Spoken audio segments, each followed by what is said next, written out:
Mari kita simak bersama isi kajian beliau. Selamat mendengarkan. Adam itu bapak moyang kita. Dosanya satu, makan buah khuldi. Dikeluarkan dari surga. Kita dosanya banyak, kepengen masuk. Enggak nyambung. Hai Adam, dari tidak ada kamu saya adakan. Saya perintahkan tinggal di surga. Merasa sepi sendirian, saya ciptakan Siti Hawa supaya kamu tenang. Kamu boleh nikmati semuanya. Ini boleh, itu boleh, ini boleh, itu boleh. Makan, makanlah yang kau mau. Minum, minumlah yang kau suka. Pakai, pakailah yang kau senang. Satu yang saya minta, jangan dekati pohon khuldi. Itu kau tidak sanggup, keluar. Diusir dari surga. Sujud Nabi Adam.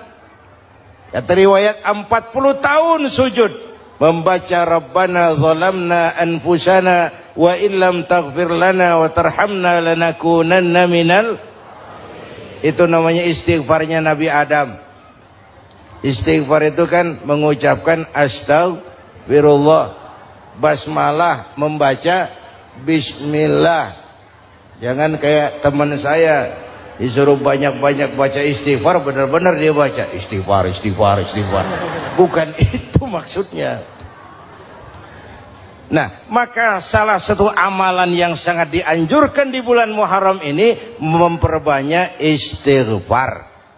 Tidak ada orangnya yang tidak. Ayo jujur, ini yang kumpul di sini semua, ada nggak yang nggak punya dosa? Yang merasa nggak punya dosa, ayo ke depan. Ada? Tidak ada. Setiap kita, entah kecil entah besar, sengaja terlupa, pasti mempunyai yang namanya khilaf dan salah. Dan Allah Tuhan kita bukan Tuhan pendendam. Allah Tuhan kita Tuhan yang ramah dan rahmah. Manusia, dosamu banyak, tapi ampunanku lebih banyak. Salahmu besar, rahmatku jauh lebih besar. Kau sujud di hadapanku, aku bangga melihatnya. Kau menangis di hadapanku, aku senyum melihatmu. Kau berjalan menujuku, aku berlari menyambutmu. Karena itu amalan yang sangat dianjurkan di bulan Muharram ini memperbanyak istighfar. Itu kalau istighfarnya Nabi Adam. Ada istighfarnya Nabi Yunus. Ibu kenal Nabi Yunus? Di mana kenalannya? Sok tahu. Nabi Yunus itu ketika berdakwah kepada kaumnya yang bandel, memberikan peringatan, kalau kalian tidak mau beriman akan turun azab. Kapan Yunus? Akan. Kenapa mesti akan? Sekarang aja kalau mau, saya tungguin. Kurang ajar betul ini umat. Akhirnya Nabi Nuh menghindar dengan perhitungan, kalau azab tidak turun saya sudah jauh. Meragukan janji Tuhan. Lalu naik kapal, dinaiki oleh Yunus, kapal mogok. Dicari siapa biang keroknya ini. Diundi, ternyata Yunus. Sampai 3 kali diundi. Dibuanglah Yunus ke dasar laut. Ditelan oleh ikan nun atas perintah Allah. Telan itu Yunus. Jangan pakai dikunyah, rusak urusan. Telan saja, simpan di perutmu. Dibawa oleh ikan nun ke dasar lautan. Itu yang oleh Quran dikatakan bertemulah 3 macam kegelapan. Zulumatun salas. Gelapnya tengah malam, gelapnya di dasar laut, gelapnya di dalam perut ikan. Itu namanya peteng. Mbahnya gelap. Di perut ikan itulah Nabi Nuh sadar akan kesalahannya, meragukan janji Allah, meragukan janji Allah. Ia sujud di dalam perut ikan itu, membaca la ilaha illa anta subhanaka inni kuntu. Itu istighfarnya Nabi Yunus. Dibacakan istighfar begitu, ikan sakit perut, Pak. Di dasar laut kemana mau cari apotik? Dia naik ke permukaan, memuntahkan isi perutnya. Nabi Yunus keluar dengan selamat. Itu pun terjadi pada hari ke-10 bulan Muharram. Istighfar intinya itu. Itu amalan utama bulan Muharram, memperbanyak istighfar. Allah selamatkan Nabi Nuh dari bahtera banjir yang luar biasa, 10 Muharram. Allah selamatkan Nabi Ibrahim dari pembakaran Raja Namruz, 10 Muharram. Setelah Nabi Ibrahim itu menghancurkan berhala-berhala, Abrahat pulang mau ibadah, lihat Tuhannya berantakan, marah besar. Siapa yang menghancurkan Tuhan-Tuhan kita ini? Ada yang lapor, kami lihat Ibrahim. Tangkap. Belum ada bukti, tangkap dulu yang penting. Bukti belakangan. Tangkap. Wah, dikerahkanlah aparat. Tangkap Nabi Ibrahim. Disidang langsung oleh Abrahat. Oleh Namruz maksud saya. Ibrahim, kau yang menghancurkan berhala-berhala kami ini, Tuhan-Tuhan kami. Siapa bilang? Ada yang lapor. Saya dengar enggak semua berhala itu hancur. Ada yang paling besar, angkat tangan, saya lihat ada kampak di tangannya.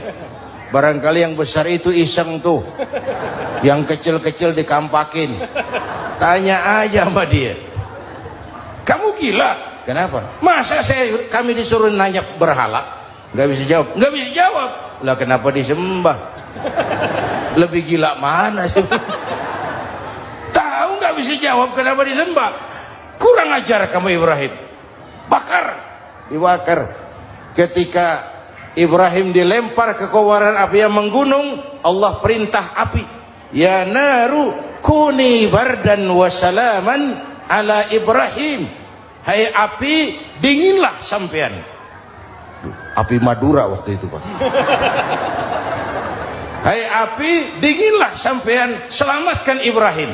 Api tunduk kepada perintah Allah. Ibrahim masuk ke kobaran api, selembar rambut pun tidak terbakar. Kenapa? Apinya tunduk kepada perintah Allah. Kenapa? Karena Ibrahim orang yang takut kepada Allah. Api tunduk kepada perintah Allah. Kalau kita baca ayat itu, masuk ke api, mateng. Sudah hadirin yang saya muliakan, oleh karena itu selamatnya Ibrahim dari pembakaran Raja Namrud itu pun pada 10 Muharram, Yaumul Asyura, hari ke-10 dari bulan Muharram. Imedia. Bapak Ibu hadirin hadirat yang saya cintai, sebagian kecil tentang Nabi Adam, Nabi Ibrahim dan Nabi Yunus, tapi saya belum menceritakan tentang Nabi Nuh tadi. Mengulang kaji. Nabi Nuh salah seorang rasul yang masuk ulul azmi, 5 besar. Karena memang perjuangannya menggambarkan satu usaha yang ulet dan luar biasa.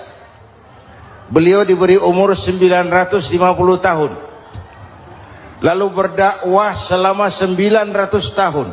Sore, pagi, siang, malam. Dapat pengikut tidak lebih 80 orang. Rata-rata 10 tahun satu. Kalau saya minta berhenti aja jadi nabi, Pak.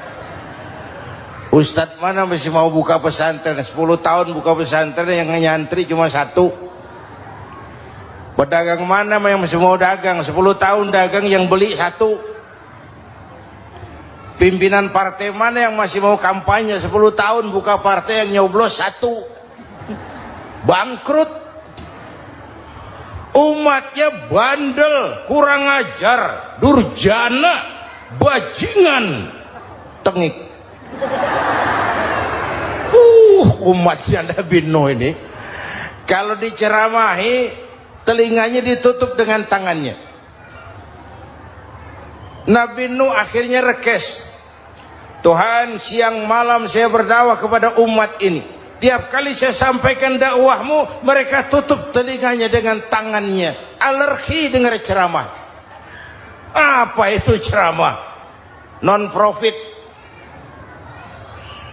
Saudara-saudara, jadi mau kamu gimana, Nuh? Sudah Tuhan, habiskan saja orang kafir. Nanti kalau punya anak, anaknya pun kafir lagi. Lebih baik bapak moyangnya sikat habis. Biasanya kalau bapak kalong, anak kampret. Bapak nyolong, anak nyopet. Fotokopi gimana aslinya? Habiskan saja. Itu mau kamu Nuh? Iya. Oke. Nanti aku turunkan banjir Nuh. Buat kapal. Dengan apa saya harus buat kapal Nuh? Ya dengan kayu, kata Tuhan. Kayunya dari mana Tuhan? Ya dari pohon Nuh. Pohonnya belum ada Tuhan.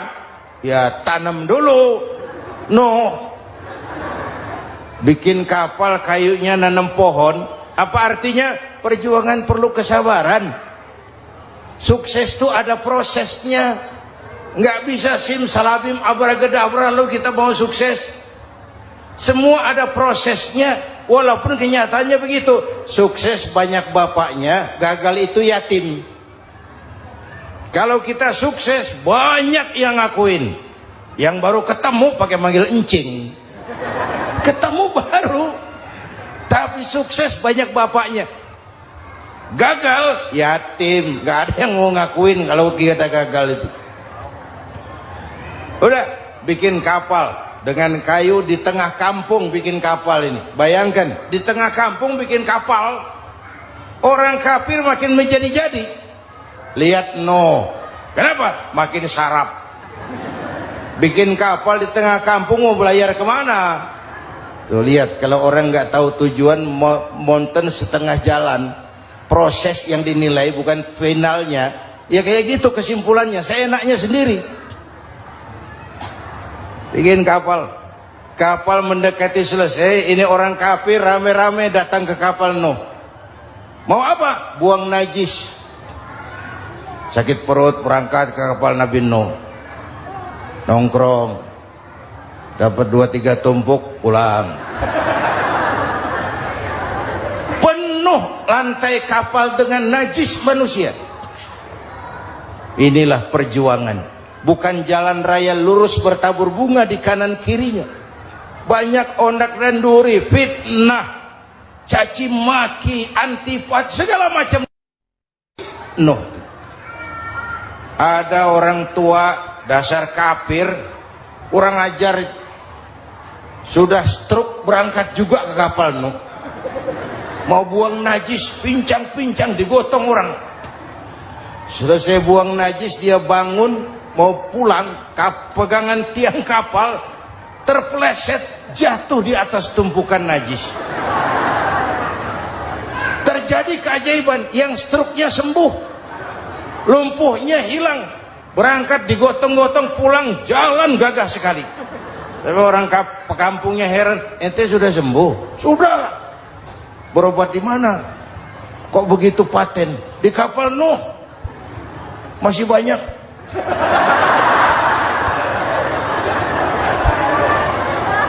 Yang berasa perlu obat bawa rantang, ambil bersih lagi geladak kapal itu. Sudah selesai Nuh? Selesai. Oke, kau orang yang beriman bersamamu, binatang serba sepasang, naik Nabi Nuh, naik orang beriman, naik binatang serba sepasang. Ini cikal bakal penyelamatan manusia, Pak. Naiklah orang beriman, sudah naik semua, Nabi Nuh kontrol. Ini contoh buat kita, kontrol. Sudah naik semua teman-teman, sudah. Pemimpin yang baik bukan cuma terima laporan di belakang meja. Laporan itu yang mana juga bagus. Sama juga kampanye, kampanye yang mana juga merdu. Kalau aja yang dihitung. Pernah ada calon bupati kampanye janji, kalau saya berhasil kita akan banyak bangun jembatan di daerah kita. Rakyat tanya, Pak, nggak ada sungai di kampung kita, Pak. Dia bilang, sungainya kita bangun sekalian. Udah kadung janji, mana pula orang mau bangun sungai ini.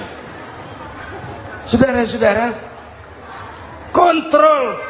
Jangan cuma tunggu laporan di belakang meja, semua laporan bagus. Ya Bu? Bu?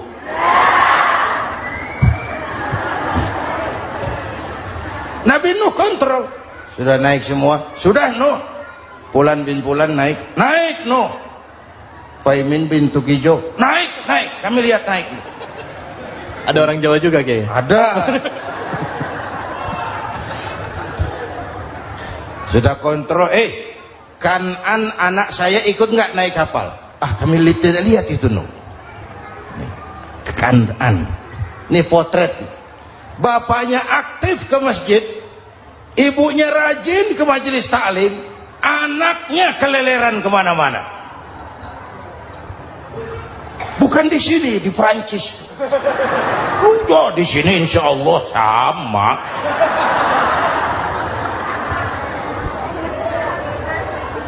Nuh karena sayang anak, Nuh karena cinta anak, Nuh karena tanggung jawab anak, cari naik ke atas kapal. Lihat Kanan, anak saya, nggak lihat Nuh. Turun ke ruang bawah, periksa lagi. Mang, ayah Kanan di dia. Jamaah Tasik ini rupanya di dalam. Tuh ayah mang. Ayah mana ya budak ini? Turun ke bawah, tanya lagi. Ono Kanan to? Ora nano raketo. Rombongan Jawa Tengah. Naik ke atas buritan. Dari buritan kelihatan ternyata Kanan tidak ikut naik kapal, kumpul di darat bersama orang kafir. Ini potret kita sekarang. Kumpul sama orang kafir, hanyut anak-anak kita, ditelan budayanya orang kafir, ditelan tradisinya orang kafir, ditelan pergaulannya orang kafir. Nuh karena sayang anak dari atas manggil. Dalam Quran dijelaskan itu. Karena Nabi Nuh di atas, Kanan di bawah, teriak, ya bunayyar kam ma'ana. Begitu dalam Quran ayatnya. Cuma ini pakai gaya memanggil supaya kelihatan kegambar, kira-kira Nuh manggilnya begitu. Ini namanya gaya dakwah, Pak. Kalau ceritanya datar nggak menarik. Maka Nuh memanggil Kanan, ya bunayyar kam ma'ana. Kata yang dengar, Ini gaya orang manggil. Ya bunayyar kam ma'ana. Kanan, kesini nak, naik kapal sama papi. Kata Kanan di bawah itu, enggak mau papi, John di sini saja.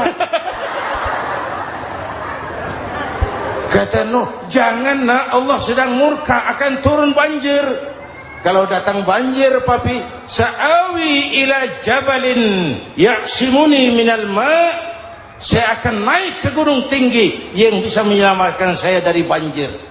Kanan naik ke gunung, gunung dihantam banjir, Kanan mati sampai sekarang. Yang kelima, Nabi Musa, kisah Muharramnya ini. Lahir dalam kondisi yang sulit karena Fir'aun mimpi akan lahir seorang anak dari keturunan Bani Israel yang akan menghancurkan kerajaannya. Kata Fir'aun, sudah lahir belum anaknya? Belum. Kalau gitu mulai malam ini laki-laki dilarang bergaul sama istrinya. Semua perempuan hamil di bawah pengawasan negara. Mulai hari ini kalau lahir anak laki-laki terutama Bani Israel, penggal. Satpol PP disiapkan. Udah ada kayaknya. Ada. Patroli. Bayangkan, Fir'aun itu bikin undang-undang seenaknya sendiri. Apalagi merasa kekuasaannya dalam ancaman. Penguasa manapun kalau merasa dalam ancaman, panik. Padahal kekuasaan itu kayak harimau. Makin lama ditaiki, makin sulit turun. Kenapa? Karena macannya makin lapar. Naik terus capek, turun dimakan harimau. Serba sulit. Saudara-saudara, kalau kita mau belajar dari Pak Harto, saya melihat kekurangan Pak Harto cuma satu, terlambat berhenti.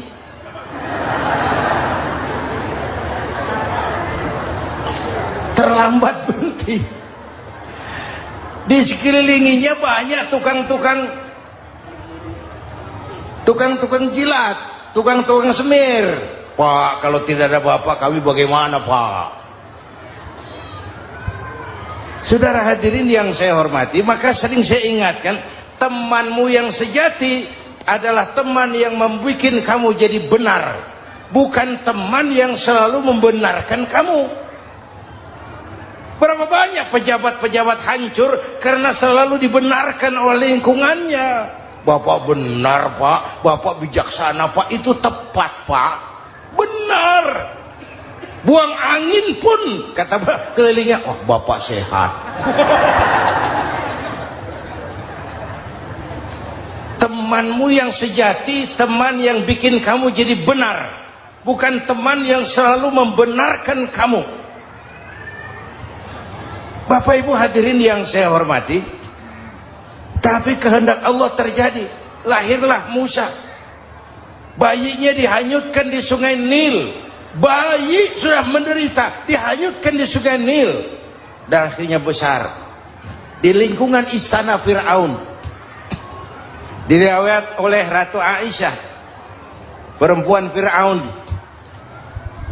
Setelah mulai berjuang, terjadilah itu. Musa dan pengikutnya dikejar oleh Fir'aun. Sampai di tepi laut, Allah wahyukan Musa, lempar tongkatmu ke laut. Dalam kondisi darurat, mukjizat tiada jalan. Kondisi darurat. Kalau tidak, mukjizat itu maunya Allah, bukan maunya Nabi. Nabi nggak kuasa. Allah yang mau. Tapi hidup Nabi bukan mukjizat, manusiawi. Tidak mentang-mentang ada mukjizat tongkat, tiap sulit main tongkat. Nggak usah berjuang kalau begitu. Itu darurat menyelamatkan umat. Tongkat dilempar ke laut, laut terbelah. Laut terbelah. Itu secara visualnya bisa kita lihat dalam film The Ten Commandments. Udah nonton belum? Urusan nonton kalah sama Ustadz bagaimana sih? Ten Commandments, 10 firman Tuhan. Tekniknya bagus loh. Bagaimana laut terbelah. Musa lewat, Fir'aun mengejar. Musa sampai di ujung sana, Fir'aun masih di sama tengah perjalanan. Laut nutup kembali. Laut menutup kembali, Fir'aun tenggelam. Cengap-cengap di lautan. Begitu nafas sampai di tenggorokan, Fir'aun sambil cengap-cengap itu, amantu bi Rabbi Musa wa Harun. Duh, kalau begini mah saya juga percaya sama Tuhannya Musa. Malaikat maut jengkel, goblok loh. Terlambat sekarang. Ditenggelamin terus. Modar. Musa selamat. Fir'aun mati. Jenazahnya, jasadnya terdampar di pinggir laut. Beberapa waktu kemudian ditemukan orang, dimumi, dibalsem, diawetkan. Itu sesuai janji Quran. Wa kadzalika nunajjika bi badanika litakuna liman khalfaka ayah. Kami selamatkan badan kamu agar jadi pelajaran bagi orang-orang sesudah kamu nanti. Janji Quran tepat. Janji itu 14 abad yang lalu. Jasad Fir'aun ditemukan, dimumi, diawetkan, dibalsem di bawah nama Farao Ramses II. Sekarang tersimpan di Museum Negara di Mesir. Kapan-kapan nanti ibu main ke Mesir, mampir. Naik ojek paling berapa itu?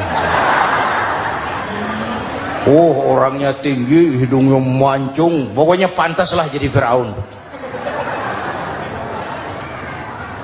Selamatnya Musa di kejaran Fir'aun di ujung sana itu terjadi pada hari ke-10 bulan Muharram, yang oleh orang Nasrani diperingati dengan hari raya Paskah.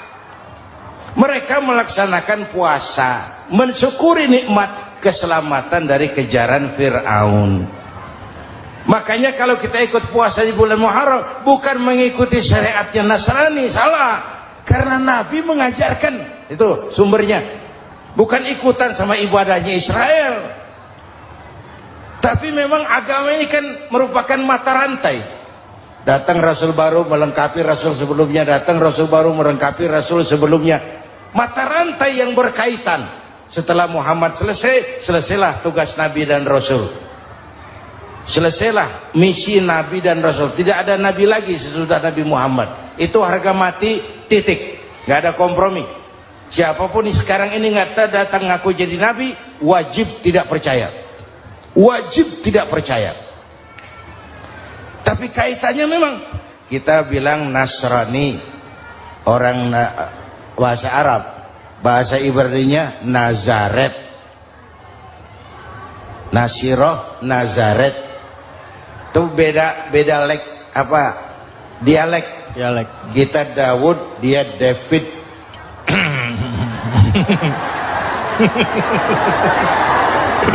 Ibrani. Kita Ali, dia Alek. Kita Sulaiman, dia Solomon. Kita Camat, dia Comot. ini yang ngomong ini comot sembarang. Bapak dan Ibu jamaah yang saya cintai, pertanyaan pertama, hijrah qalbiyah. Ada hijrah badaniyah, hijrah fisik yang dilakukan Nabi dan sahabat dari Mekah ke Madinah. Itu hijrah badaniyah. Ada hijrah qalbiyah, hijrah hati. Dan ini yang kita perlukan sekarang. Karena refleksinya akan membias kepada alur kehidupan. Kalau hati kita mau berhijrah, fisik akan mengikuti. Hijrah dari tempat, dari malas ibadah menjadi rajin ibadah. Hijrah dari maksiat kepada yang ma'ruf, dari berpecah belah menjadi bersatu. Hijrah seperti itu yang sangat kita perlukan. Apalagi masyarakat ini paternalistik. Kita harus hijrah mental sekarang ini. Maka yang disampaikan tadi benar. Seorang ketua MK siap mengundurkan diri kalau terbukti anak buahnya terlibat suap. Itu walaupun siap, tapi sudah angin segar buat rakyat. Bahwa masih ada banyak insya Allah pejabat kita yang punya harga diri. Walaupun ada juga pejabat kita yang muka tembok, kulit badak, kuping kebo. Muka tembok, kulit badak, kuping kebo. Biasanya kalau kereta api tabrakan di negara-negara maju, Menteri Perhubungannya mundur. Di kita petugas palang pintu dipecat. Jauh sekali menteri sama petugas palang pintu. Yang benar-benar diadili yang krocok-krocok, kopral-kopral gitu. Padahal hadisnya jelas, ar-rashi wal murtashi finnar. Yang nyuap dan yang nerima suap, dua-duanya neraka. Masya Allah, sangat luar biasa kajian yang sudah disampaikan oleh guru kita Al-Maflullah Kiai Haji Zainuddin MZ. Sahabat beriman yang dimuliakan Allah, tetaplah di channel ini karena kajian ini belum selesai dan masih banyak lagi hal-hal menarik yang akan disampaikan. Yang terima suap, tetaplah di channel ini dan mari kita lanjutkan kembali. Selamat mendengarkan. Yang nyuap aman, yang korupsi pajak dikecil-kecilin, yang ngemplang pajak aman. Padahal ngemplang pajaknya triliunan. Padahal dia sudah dikasih fasilitas oleh negara mengelola sumber daya alam negara yang artinya milik rakyat. Dia harus bayar pajak, uang pajaknya dikumpulkan bagi sebesar-besar kemakmuran rakyat. Itu tindakan merugikan rakyat. Karena itu betul, saya setuju, hijrah qalbi yang perlu kita lakukan sekarang. Hijrah hati. Kita ini bangsa Indonesia, seperti timnas. Timnas sekarang anak-anak muda sudah berani pakai baju PSSI. Iya. Kenapa? Menang. Coba kalau kalah terus, nanti menang. Tapi bangsa Indonesia itu memang seperti timnas. Namanya kesebelasan. 11 orang. Walaupun ada pemain bintang ya ada presiden, gubernur, menteri, itu bintang-bintang. Tapi bintang baru ada artinya kalau dibantu 10 pemain yang lain. Cristiano Ronaldo. Siapa itu? Penyerang tengah Real Madrid. Bintang. Lionel Messi. Siapa lagi itu? Barcelona. Bercelana.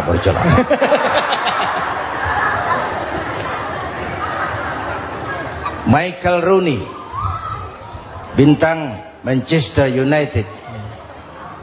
Ronaldo baru bintang, Messi baru bintang kalau ada 10 pemain yang lain. Bagaimanapun hebatnya Cristiano Ronaldo, kalau sendirian lawan satu kesebelasan, babak belur. Itulah kita, bangsa Indonesia. Kita satu kesebelasan, harus saling memperkuat.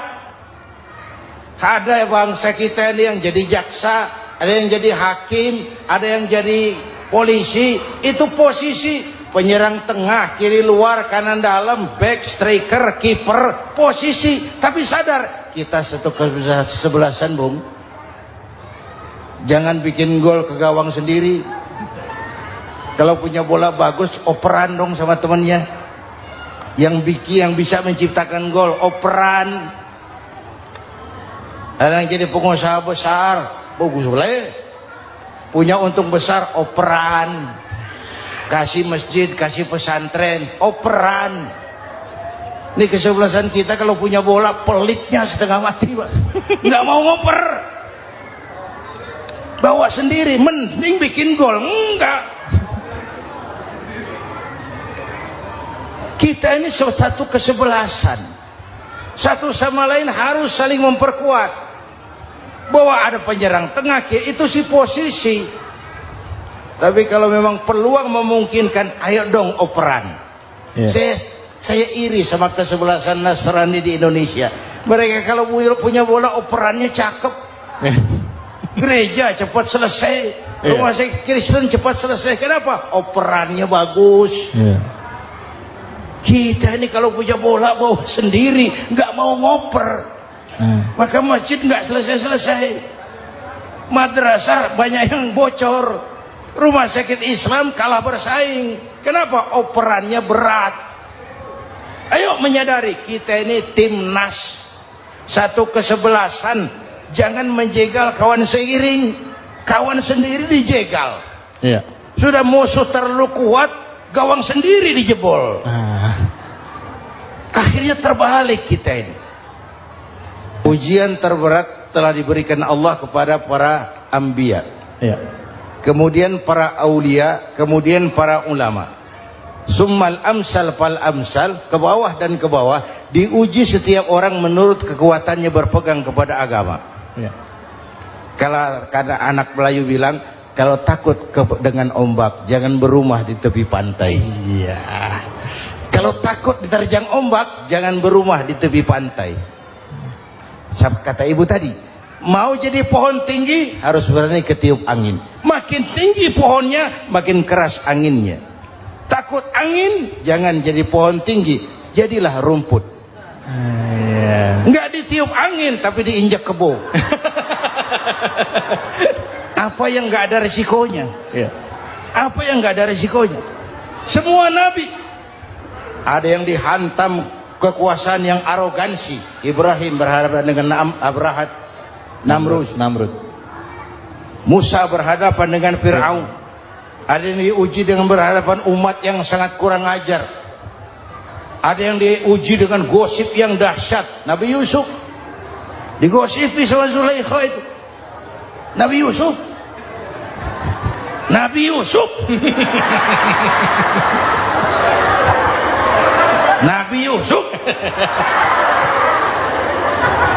Yang namanya gosip itu kan menyebarkan keburukan orang. Kalau benar saja hukumnya ghibah. Kalau salah hukumnya fitnah. Fitnah lebih bahaya dari pembunuhan. Benarnya ghibah, salahnya fitnah. Saudara hadirin yang saya hormati, Jadi resiko itu biasa. Tidak ada yang tanpa resiko. Kalau takut ombak, jangan berumah di tepi pantai. Tinggal bagaimana kita menyikapinya.